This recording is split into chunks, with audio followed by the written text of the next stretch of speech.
Lagi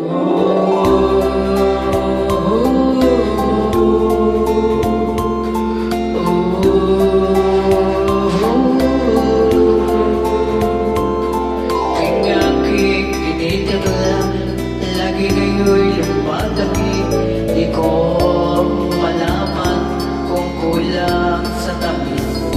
Asa mo walang ibo, sa kiyakan binti, ako'y siyang naghihintay. Pasagin ang iyong bibig, buong na mahaba.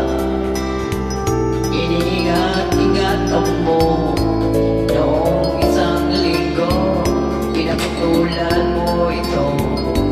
Marahil pagod lamang ang aking isipan, at di ko napansin at hindi pinutulan.